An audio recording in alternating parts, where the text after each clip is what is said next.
What is up, guys? Karl here. Today we're gonna have a look at the next map, which is Magus Quarters, I believe it's called. This is a open map, features lava pools. Don't fall down because you'll die. You have 3 entrances, you have flying vipers, and you will have a boss at the end. So to begin with, we have the crystal right here in the middle, and to reach the crystals there are 3 pathways from the doors. So we have 3 choke points for the enemies to go through. You have the forge back here, so you can check your items. But to start off, let's take all the chests. When you begin the level, you will have one over here containing 40.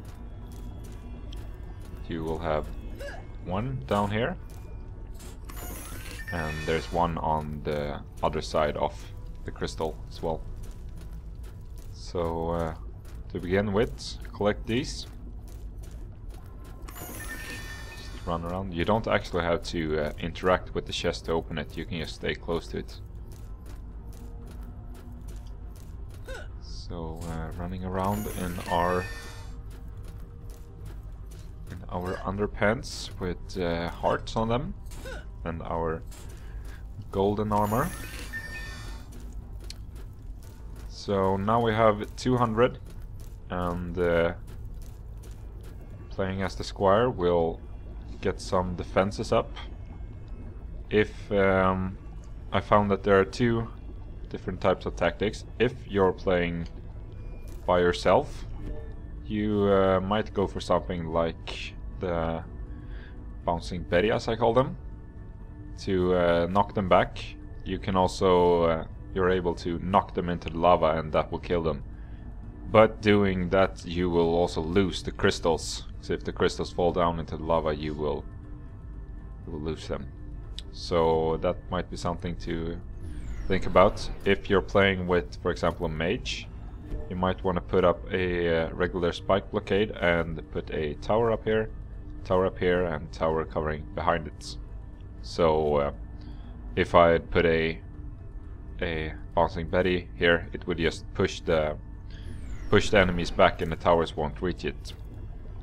But for now, we'll go for a bouncing. Probably place it right here. The enemies might be able to walk up on the side of these pillars and pass through, so put it a little bit down on the staircase, push them back. Same here.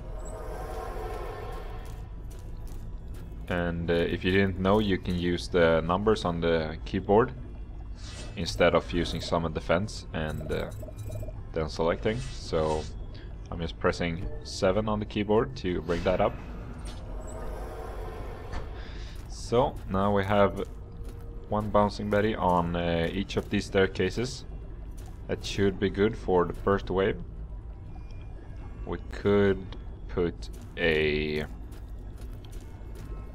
tower here, for example, to bring some extra damage. That should be all, so let's bring it on.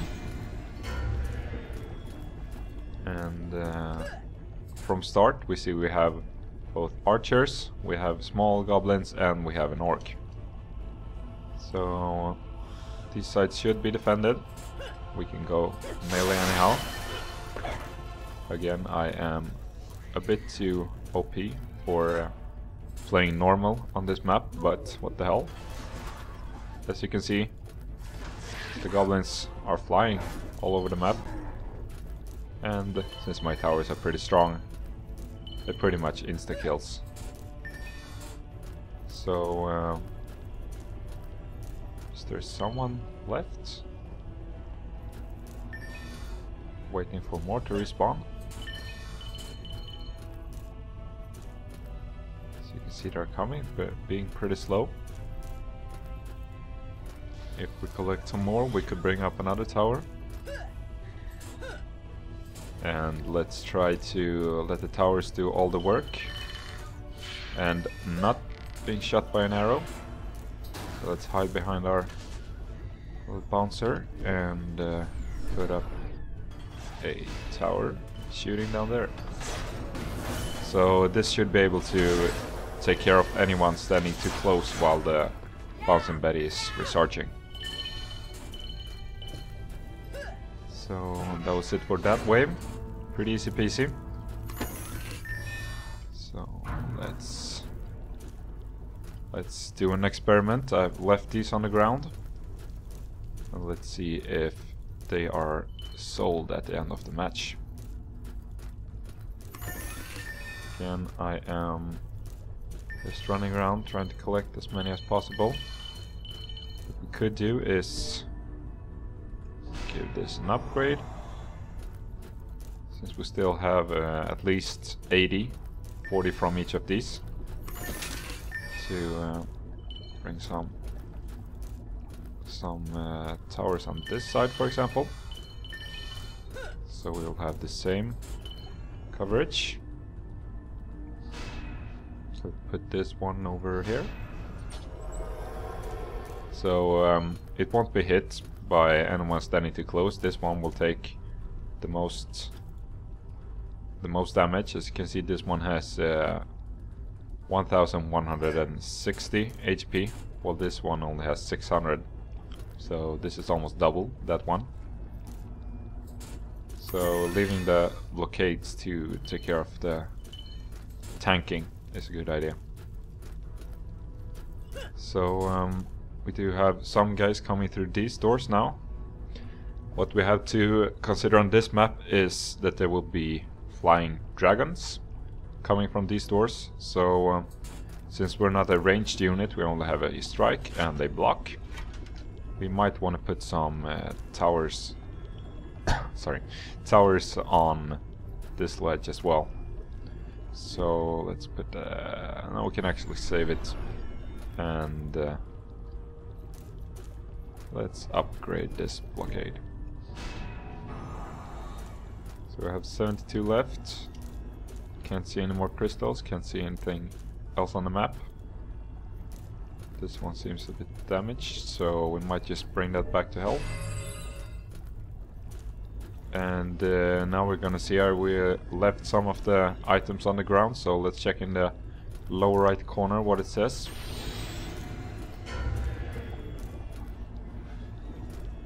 Yeah, that probably meant that the items were sold, since we got 300 mana into our bank, so might be the answer. I still have to check if that's true or not.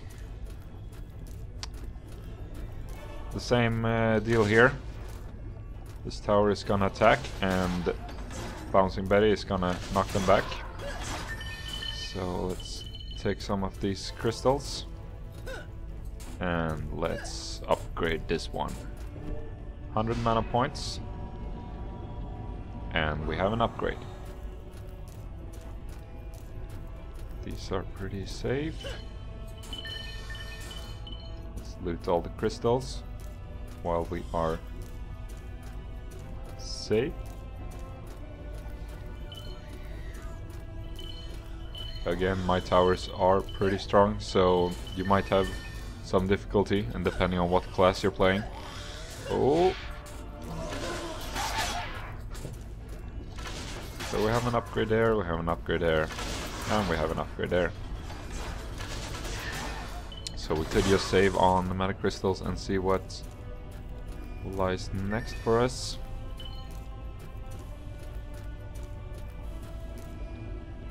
These are doing pretty much damage. We could try. I haven't actually tried putting a tower up here, so let's see if that works.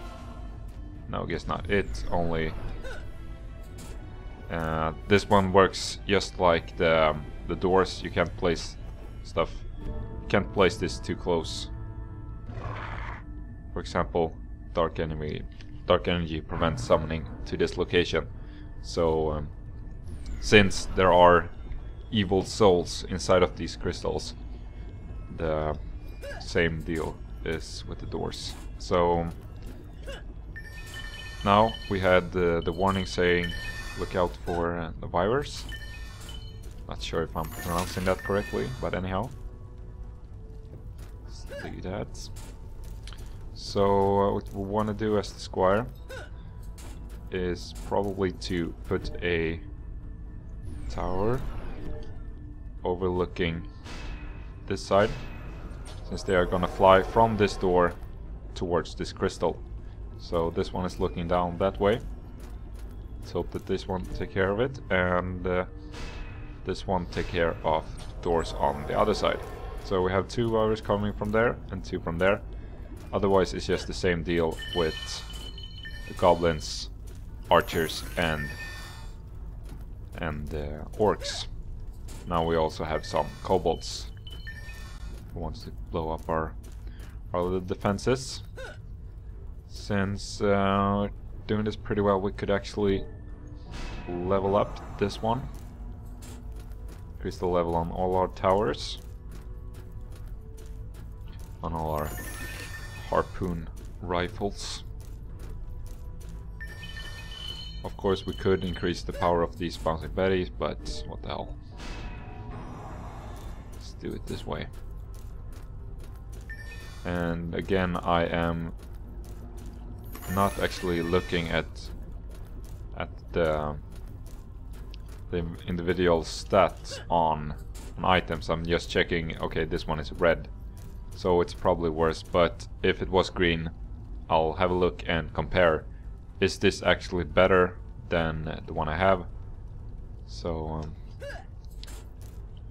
just checking that it's red, okay, it's probably worse, so never mind even looking at that.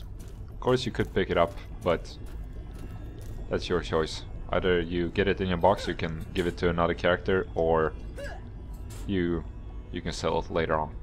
So let's bring it on. Let's get the 4th wave going.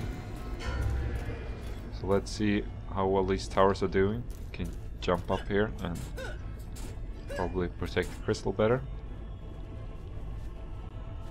Our harpoon towers are firing, and they are actually strong enough to take him out in one shot, so this should be safe.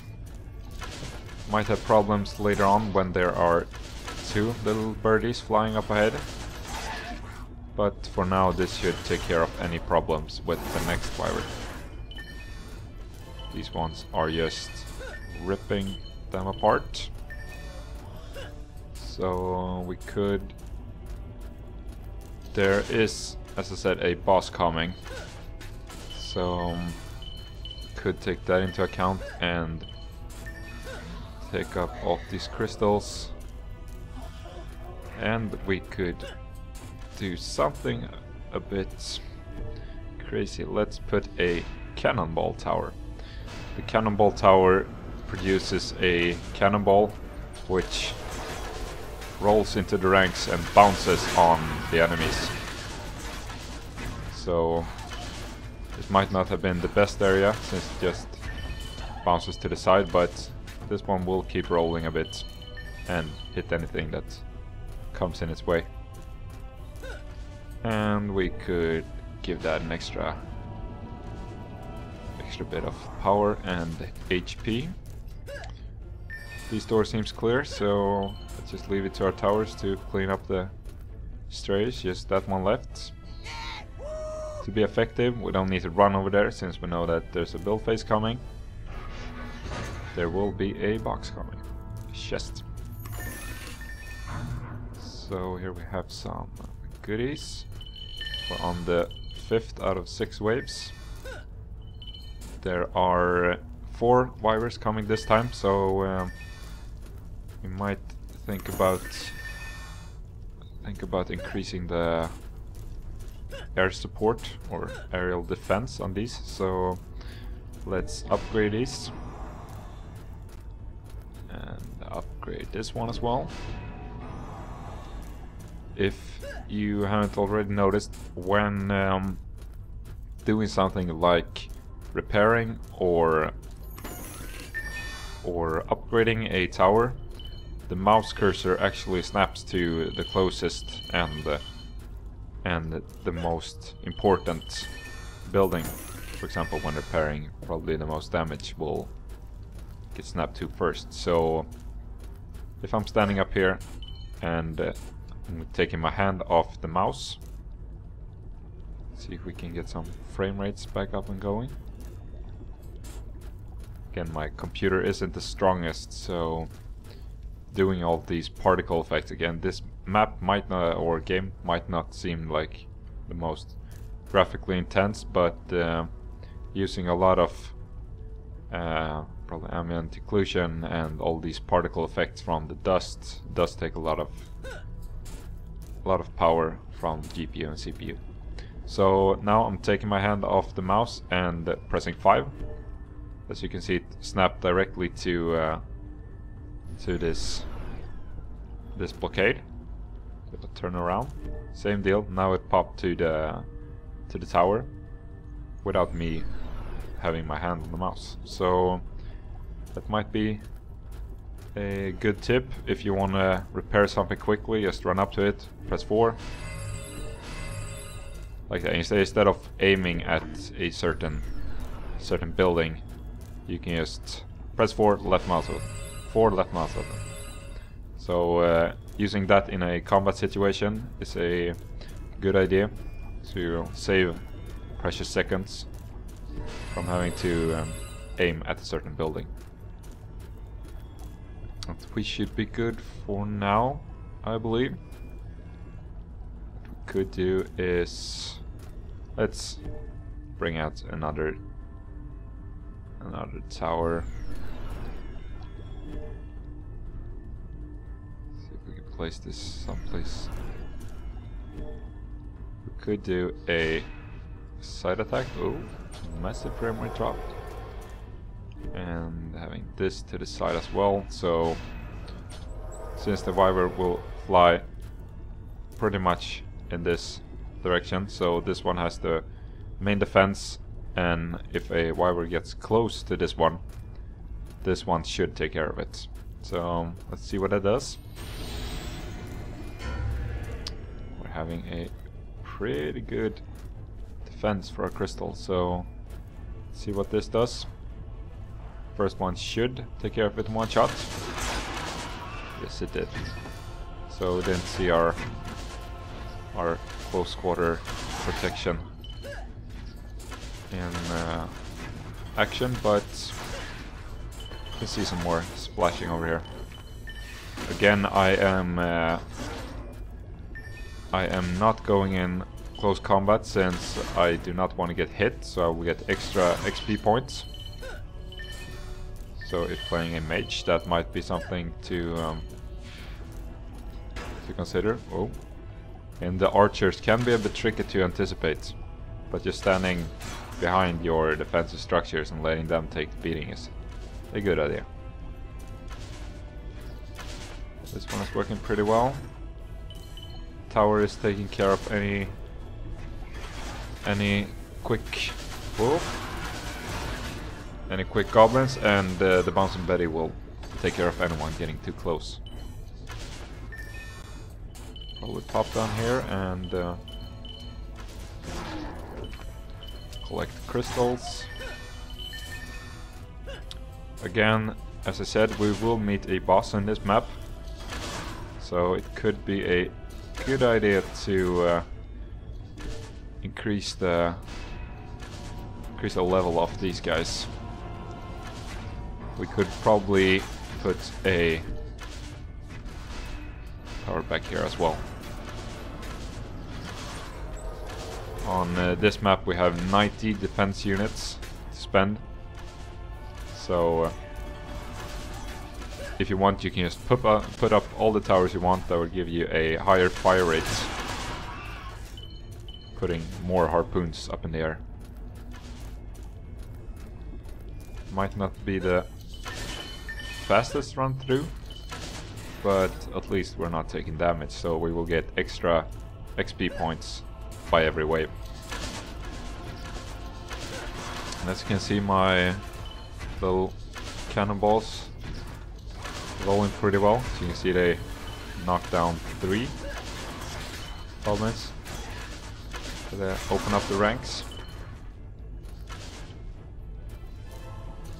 Some crystals being stuck on the edge. They're trying to go directly to me, but then get stuck on this polygon. So here we have a lightning resistant Wyvern, but he's no match for our physical damage. There you could see a crystal flowing into the lava. Not the best idea. Lava is pretty dangerous. Final wave. So everything's healed and we gain a level, so could do is bring up the attack rate. This will decrease the recharge rate on all of our towers. Let's bring some power to this one. See if we got some fun loot. Jump down and take this one first. No fun loot here. A lot of crystals. No, no, no.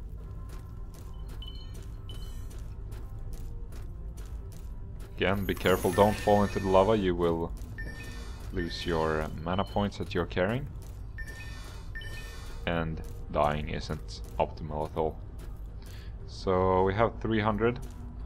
We need to spend it so we can pick up some more on the other side. So let's spend one upgrade, 200 upgrade points on that one.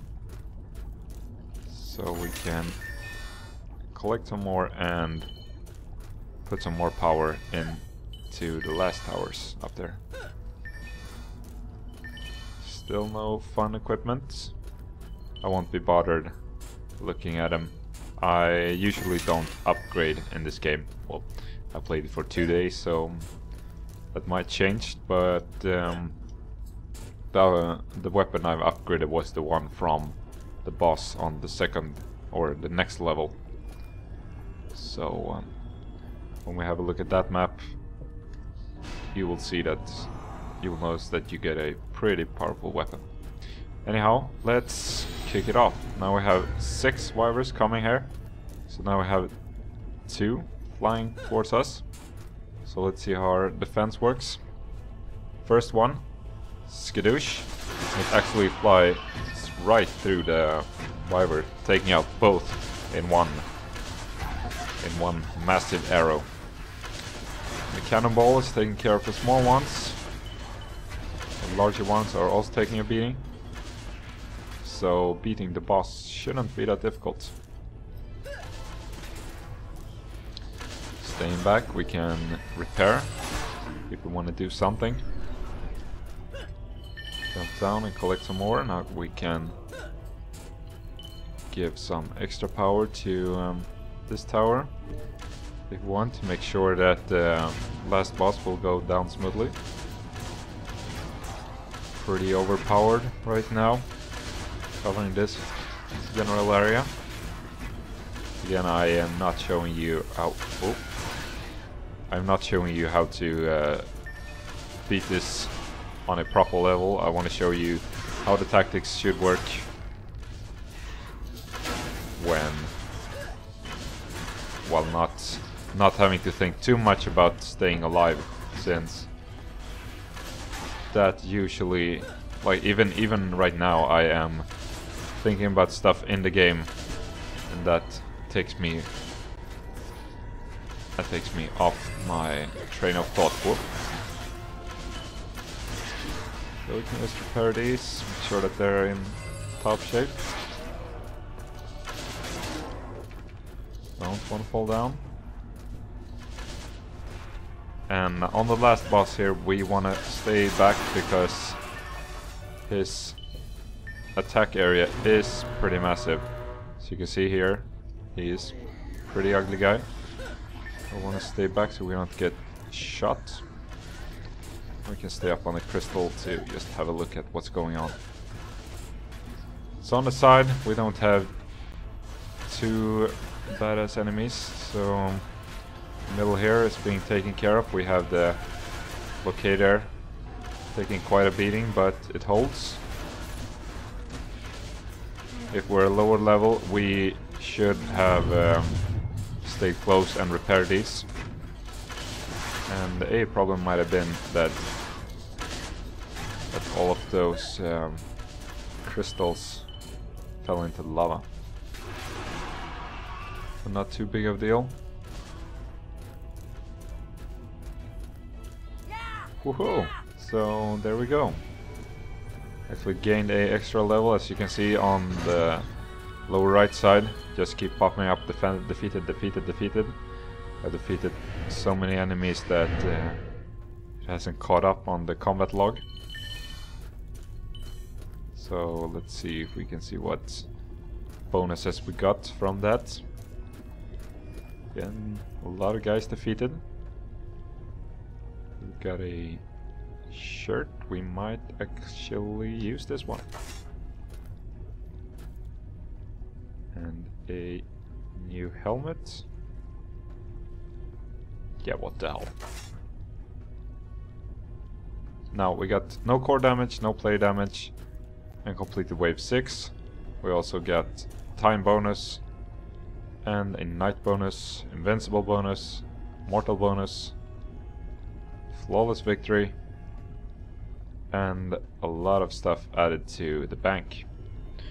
So I'm just gonna walk around and pick up these stuff before heading on to the next level.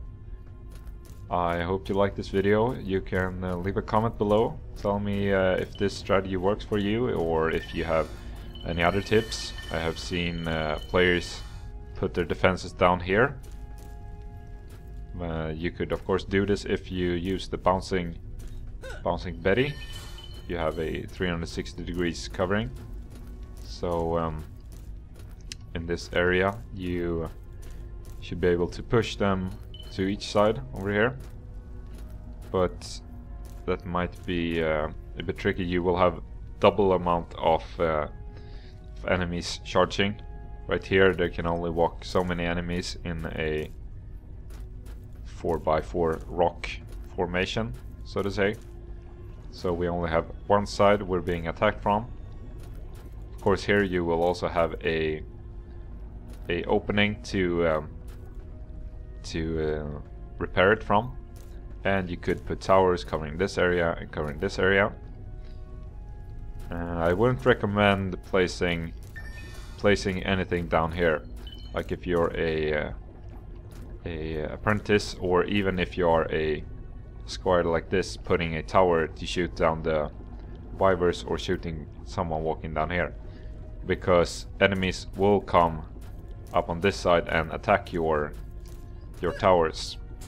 This will not only like be harmful for the tower, but you will be having difficulty getting down to it. The good thing about putting things close to this area is that you have a very small area. So if I'm over here fighting choppy dwarf, I noticed that, oh holy crap, the towers on this side are taking damage. I can just run past the crystal and repair him from here. Now I can't actually show you since towers are sold, but we have a much shorter distance walking from that side to this side.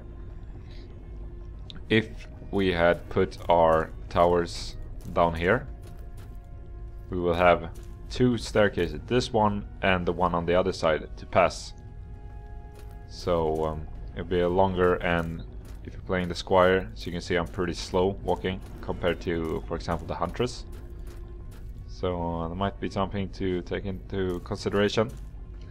Putting your towers here or up there will save you one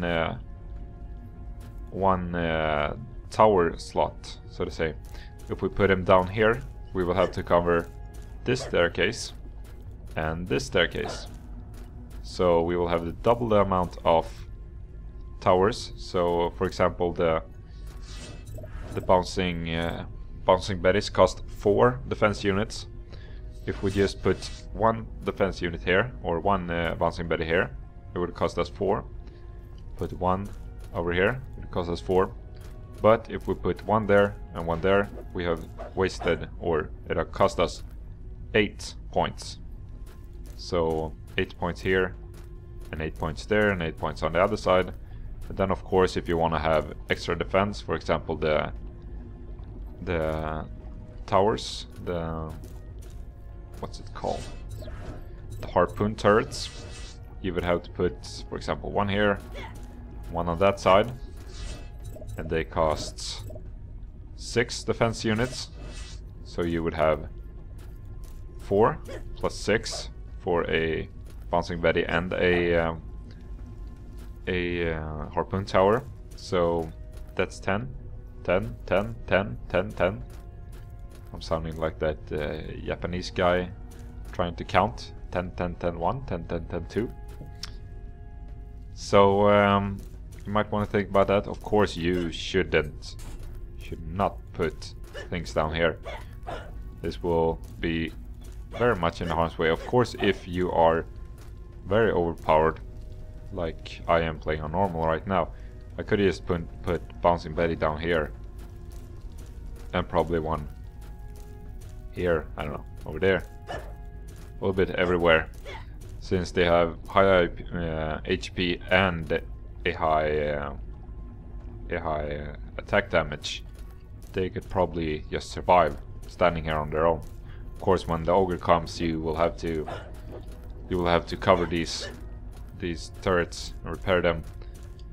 The turrets up here got damaged pretty much from the ogre attacking, since his strikes are, he can almost reach like a tower up there from this spot. So big area, and if you want to go for the